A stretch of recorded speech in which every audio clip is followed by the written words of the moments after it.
இந்த நாளிலும் இயேசப்பா நமக்கு தருகிறதான நல்ல வார்த்தை எபிரேயர் புஸ்தகம் 13வது அதிகாரம் 6வது வசனம்.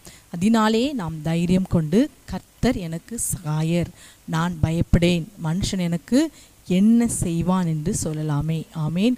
கர்த்தர் நமக்கு சகாயர், அதால் நான் பயப்படேன். இந்த நாளிலும் ஒருவேளை பல்வேறு சூழ்நிலைகளை பார்த்து பயந்து போயிருக்கிற அருமையான தேவனுடைய பிள்ளைகளை உங்கள் ஒவ்வொருவரையும் பார்த்து இயேசுப்பா சொல்கிறாங்க, நீங்கள் பயப்படாதீங்க, ஏனென்றால் நான் உங்களுக்கு சகாயம் செய்யும் கேடகமாய் உங்களோடு கூட உங்களுக்கு துணையாக இருக்கிறேன் என்று சொல்லி, பயப்படாதே நான் உனக்கு துணை நிற்கிறேன் என்று சொல்லி வாக்கு கொடுக்கிறார். வலது கையை பிடித்து பயப்படாதே நான் உனக்கு துணை நிற்கிறேன் என்று சொல்லி கர்த்தர் இந்த நாளில் உங்கள் ஒவ்வொருவரையும் பார்த்து வாக்கு கொடுக்கிறார். அதனாலே நான் தைரியம் கொண்டு, கர்த்தர் நம்மை பார்த்து நான் உனக்கு சகாயர், நீ என்ன செய்யாத, பயப்படாத என்று சொல்லும்போது நமக்கு என்ன கிடைக்கும்?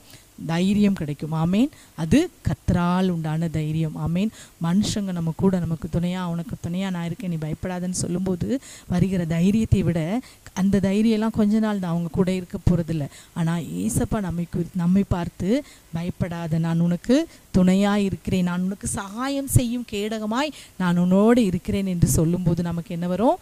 அதனால் நமக்கு தைரியம் கிடைக்கும். அந்த தைரியம் இந்த நாளில் இந்த ஜெபத்தை கேட்டுக்கொண்டிருக்கிற, இந்த வார்த்தையை கேட்டுக்கொண்டிருக்கிற அருமையான தேவனுடைய பிள்ளைகளே, உங்களை தைரியப்படுத்தும்படி கர்த்தர் என்று உங்களுக்கு சகாயராய் உங்கள் வலது கையை பிடிக்கும்படி உங்கள் அருகாமையில் வந்திருக்கிறார். ஆமேன். அவர் ஒருவர் தான் உங்களை சமாதானத்தோடு படுத்துக்கொண்டு நித்திரை செய்யும்படி வைக்கிற கர்த்தர். சங்கீதங்களின் புஸ்தகம் 4:8 சமாதானத்தை படுத்துக்கொண்டு நித்திரை செய்வேன், நீர் ஒருவரே என்னை சுகமாய் தங்க பண்ணுவீர். கர்த்தாவே, நீர் ஒருவரே என்னை சுகமாய் தங்க பண்ணுகிறவர். கர்த்தர் ஒருவர் தான் நமக்கு சுகத்தை விரும்புகிற தேவன். நாம் சுகமாய் இருக்கும்படி விரும்புகிற தேவன் யாருன்னா நம்முடைய கர்த்தராகிய இயேசு கிறிஸ்து ஒருவரே. ஆமேன்.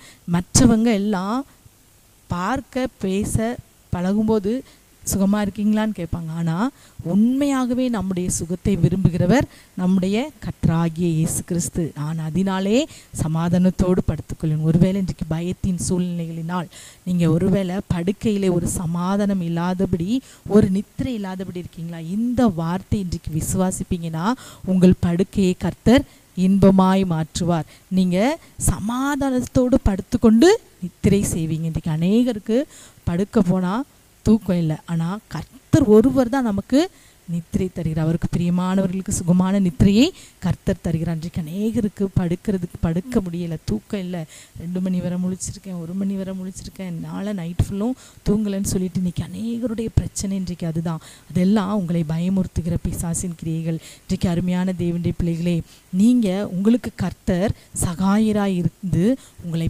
நீங்கள் பயப்படுகிற எல்லா சூழ்நிலையிலும் இருந்து உங்களுக்கு ஒரு தைரியமுள்ள வார்த்தையை இதை தருகிறார். 2 தீமோத்தேயு 1:7 பாருங்கள், தேவன் நமக்கு பயமுள்ள ஆவியை கொடாமல் பலமும் அன்பும் தெளிந்த புத்தியுமுள்ள ஆவியை கொடுத்திருக்கிறார். ஏசப்பா நமக்கு பலமும் அன்பும் தெளிந்த புத்தியுமுள்ள ஆவியையே கொடுத்திருக்கிறார். ஆகவே எந்த சூழ்நிலையிலும் எதிலும் நீங்கள் பயப்படாதபடி கர்த்தர் உங்களுக்கு பலமும் தெளிந்த புத்தியுமுள்ள ஆவியை கொடுத்து உங்களை இந்த நாளில் வாழ்ந்திருக்க பண்ணுவாராகவே.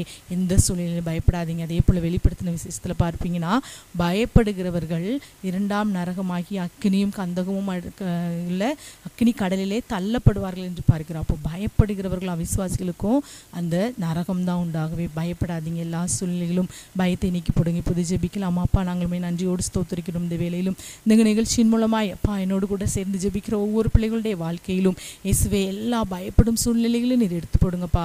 பயப்படுகிற ஒவ்வொரு பிள்ளைகளுக்கும் நீர் துணையாயிருங்க, நீர் சகாயராயிருங்க. அவங்க பிள்ளைகள் படுத்துக்கொண்டு சமாதானத்துடன் நித்திரை செய்யும்படி செய்யுங்க. இந்த நாளில் ஜெபத்தை கேட்டுக்கொண்டிருக்கிற ஒவ்வொரு பிள்ளைகளுக்கும் வாழ்க்கையில் இருக்கிற எல்லா பயங்களையும் நீர் எடுத்து போடுங்கப்பா. ஸ்தோத்திரம் ஸ்தோத்திரப்பா. உம்முடைய தைரியத்தின் ஆவி, பலமுள்ள ஆவி இந்த நாளில் தாங்கும்படி செய்யும். சகல துதி கன மகிமை உமக்கே செலுத்துகிறோம். இயேசுவின் நாமத்தில் ஜெபிக்கிறோம் நல்ல பிதாவே. ஆமேன் ஆமேன்.